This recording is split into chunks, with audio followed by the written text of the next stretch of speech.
Good morning, students. In Unit 4, we are going to discuss today as collusions. Collusions, you heard this word colliding or collusion, everything and everywhere. So it's a common phenomenon that happens around us every now and then. For example, in the carom, billiards, marbles, these games. In these games, the collusions can happen between these two bodies with or without physical contacts. Okay, so the linear momentum is conserved in all the collusion process. When the two bodies collide, the mutual impulsive forces acting between them during the collusion time produces in their respective momenta. So the first body exerts the force on the second body, that will be taken as F21. From the Newton's third law, the same thing, the second body exerts a force on the first body, that will be taken as F12. This causes a change in the momenta, that is momentums. So del P1 and del P2 on the first body and the second body respectively. Now the relations could be written as del P1 is equal to F12 del T and del P2 is equal to F21 del T. So we are going to add these two equations. Del P1 plus del P2 is equal to F12 del T plus F21 del T. That will be gives as F12 plus F21 del T. And you know the third law, F12 is equal to minus F21. So in the place of F12, we are going to substitute this as minus F21. So both will be getting cancelled and we are getting the equation finally as del P1 plus del P2 is equal to 0. So dividing both the sides by del T and taking the limits as del T is equal to 0. So we have substituted that will be taken as that limitations, that is del T is tends to 0. So we are taking that del P1 plus P2 by del T, that should be equal to d of, that is a derivative of P1 plus P2 is equal to 0 by dt is equal to 0. This expression implies that the total linear momentum is conserved quantity. So that is, the momentum is a vector quantity, hence vector addition has to be followed. Find the total momentum of the individual bodies in the collusions. Next we pass on to the types of collusions. In any collusion process, the total linear momentum and the total energy are always conserved, whereas the total kinetic energy need not to be conserved. So momentum is conserved, but the kinetic energy need not to be conserved. So that will differentiating this the different types of collusion. So some part of the initial kinetic energy is transformed to the another form of energy. This is because the impact of collusion and the deformations occurring due to the collusions may in general that produces sound, light, etc., heat, etc. So by taking this effect into the account, we are going to classify the types of collusions as follows. The two different types. Well, that two different types are, one is elastic collusion, the other one is an inelastic collusion. So in elastic collusion, what is the difference of these two, elastic and inelastic? Means elastic collusion, in a collusion, the total kinetic energy of the body is equal to the total kinetic energy of the bodies, but before and the after collusion. That means before collusion, the total kinetic energy, initial total kinetic energy, that should be equal to, after the collusion, the total final kinetic energy of the body. Then it is called as an elastic collusion. That means the total initial kinetic energy of the body before collusion, that should be equal to total kinetic energy, final kinetic energy of the body after collusion. That is, both will be equal before and after. The collusion before, it will have some kinetic energy, and then after collusion it will have some kinetic energy. That both will be equal, and that is called as an elastic collusion.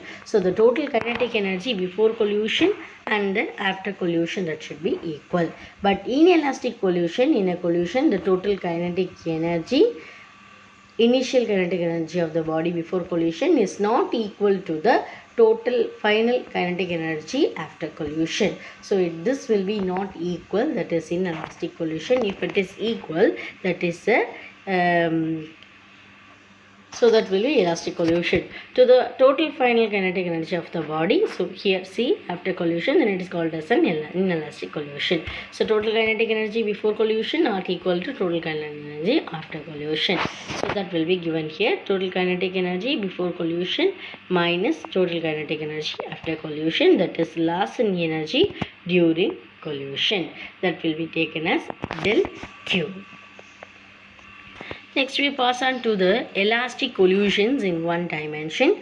So now we are taking, that is considering two elastic bodies of their masses m1 and m2 moving in a straight line, that is along a positive direction on a frictionless horizontal surface. See here, the two masses has to be given m1 and m2, that will be going to the positive direction and taking the initial and the final velocities also. So m1 is taken as the mass, first mass, and the m2 is taken as a second mass, and then the u1 is the initial velocity and v1 is the first final velocity, and then the second u2 is the second body initial velocity, and v2 is the second body final velocity. So in order to have the collision, we assume that the mass m1 moves faster than the mass m2, that is u1 is greater than u2. For elastic collision, the total linear momentum and the kinetic energies of the two bodies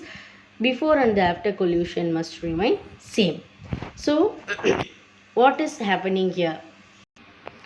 So what is momentum? We know that P1 is equal to M1 U1 and P2 is equal to M2 U2, and then the both will be equal, means they are adding, they are taking as adding, that is the momentum is equal to M1 U1 M2 plus m2 u2, and after collision, that is a before collision means we are taking as a initial velocity, and after collision means we are taking as a final velocity. So that is pf is equal to same here pf1 plus pf2. So we are taking as a final velocity, that is m1 v1 plus m2 v2. So from the law of conservation of linear momentum, the total momentum before collision equal to after collision. So what we will get? Both will be equal, that will be m1 u1 plus m2 u2 is equal to m1 v1 plus m2 v2. So or otherwise we are taking the one, that is the first bodies on one side and the second bodies on the other side. So that will be equal to m1 in the bracket of u1 minus v1, that's equal to m2 u2 minus v2 minus u2. And then taking the kinetic energy, that is also similar, kinetic energies of mv square no, and that in the place of v we are taking the initial velocities in the before collision and taking the v as a after collision. So for the two kinetic energies we are getting, and final equation is equal to of m1 u1 square plus of m2 u2 square of m1 v1 square plus m of m2 v2 square. So for elastic collision, the kinetic energy before collision must be equal to after collision. So here also we are equating the two equations and simplifying and then rearranging, that means the of it should be common on both the sides, so it will be getting cancel, and same like there we are getting the same equation m1 u1 square plus m2 u2 square equal to m1 v1 square plus m2 v2 square. So we are taking this one bodies, first bodies on the one side and the second bodies on the other side. So it will become m1 u1 square minus v1 square equal to m2 u2 square v2 square minus u2 square. So using the formula, that is k square minus b square is equal to a plus b a minus b. So we are getting this type of equation. So we are going to divide this equation, both the equation. So dividing this equation, we will get that m u1 plus v1 u1 minus v1 by m1 u1 minus v1 equal to m2 v2 plus u2 v2 minus u2 by m2 v2 minus u2.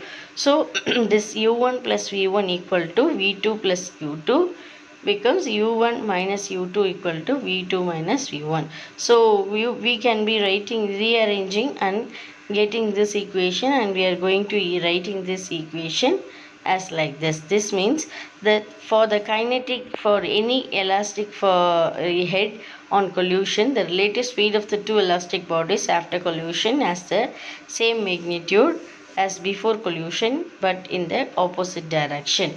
So this equation, rewriting this equation, we are getting the equation like this: v1 is equal to v2 plus u2 minus u1, that is v2 is equal to u1 plus v1 minus u2. So to finding the final velocity v1 and v2, substituting the equation, and we will get this as we are going to substitute that v2 value in the equation. So what is the equation? m1 u1 minus v1, that is the left hand side will be the same, we are going to substitute on the right hand side. So we are substituted here in the place of v2, we are substituted as u1 plus v1 minus u2, and so after substituting we are getting the equation like this. And finally we are multiplying the m with along with this equation, and it will become m1 u1 minus m1 v1 equal to m2 u2 plus m2 v1 minus 2m2 u2, and then taking the u, all the u on one side and the v on the other sides, and it will become m1. After taking the u, we are taking the u1 as common, and kept the u2 as its same and v1 as common. So we are getting the equation as m1 minus m2 into u1 plus 2mu2 equal to m1 plus m2 into v1, or v1 is equal to m1 minus m2 by m1 plus m2 u1 plus 2m2 by m1 plus m2 u2. So this is your final equation we are getting in this substitution value of v2.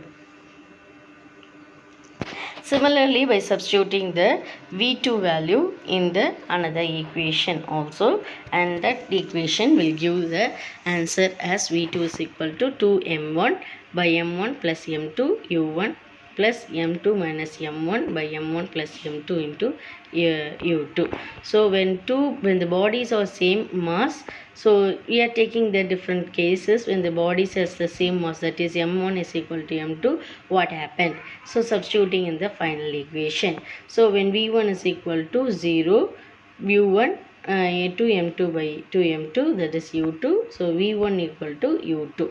So in the first case we are substituted that m1 equal to m2, means we are getting that v1 is equal to u2, and same substituted in the last equation also, we are getting v2 is equal to u1.